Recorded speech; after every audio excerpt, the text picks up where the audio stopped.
Yarı yılı tamamladık. İkinci döneme hayırlısıyla başlayacağız. Sevgili çocuklar, ikinci dönem için sakın bu 15 günlük tatili boşa vermeyin, iyi değerlendirin. Kitap okumayı ihmal etmeyin, mutlaka kitap okuyun. Kitap zihin açar. Okuduğunuz kitap sadece Türkçe dersinizi değil, matematikte diğer derslerin tümüne etki edecek bir gücü var kitap okumak.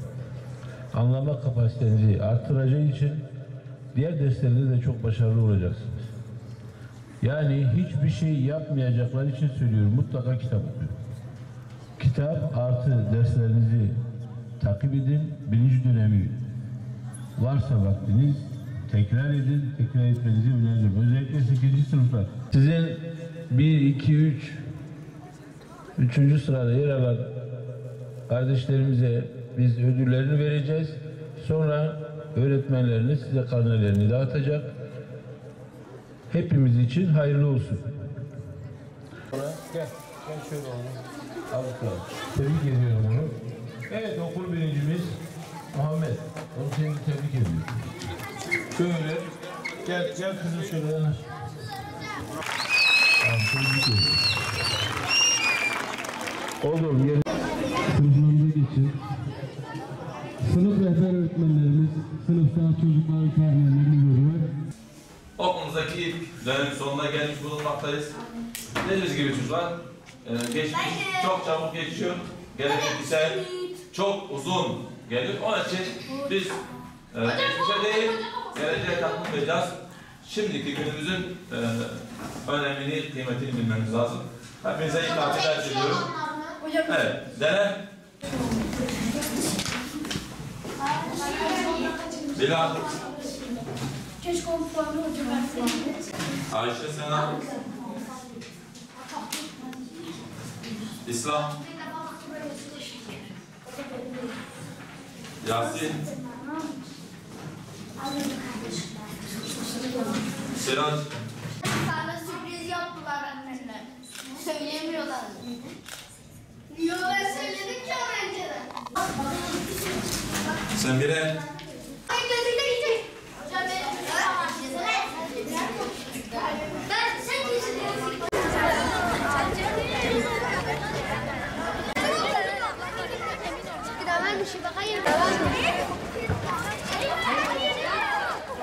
Özellikle testler çözdüm, konu tekrarları yaptım. Ayrı boş zamanlarımda kitaplar okudum. Bazen dışarıda çıkıp spor yaptım. Yani kafa dağıtmak için yani zihnimi güçlendirmeye çalıştım daha doğrusu. Evet, memnunum. Hocalarımızın da desteğiyle çok güzel yerlere gelebileceğimizi düşünüyorum. Hocalarım sayesinde birçok yere gelebildim ve birçok bilgi öğrenebildim. Arkadaşlarıma her dersten ayrı zamanlar içerisinde planlı şekilde çalışmalarını tavsiye ediyorum. Boş zamanlarında kitap okumalarını ve bazen de dışarıda çıkıp spor yapmalarını tavsiye ediyorum. Hedefim savcı olmak. İstanbul'a gidip güzel bir lise ve üniversite okumak istiyorum. Arkadaşlarımla oyun oynayıp ders çalışmak. Çok iyi takdir bekliyorum ve takdir aldım. Kesirleri, konuları öğrendim.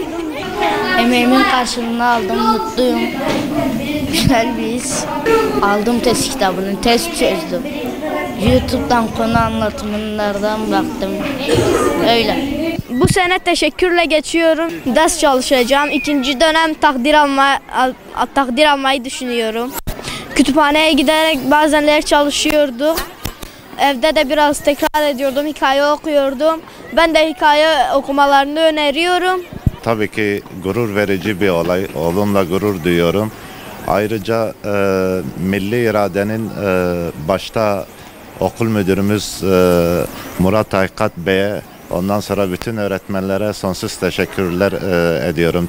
Tabii ki katkıları çok büyüktür.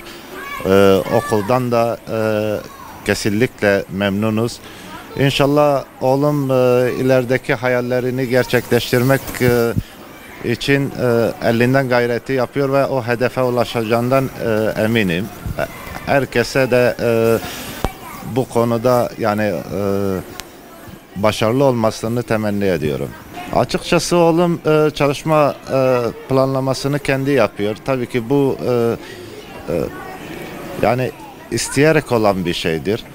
Kendisi planlamayı güzel yaptıktan sonra bir de aslında beyin jimnastiği, ben şu velilere de şunu tavsiye ediyorum.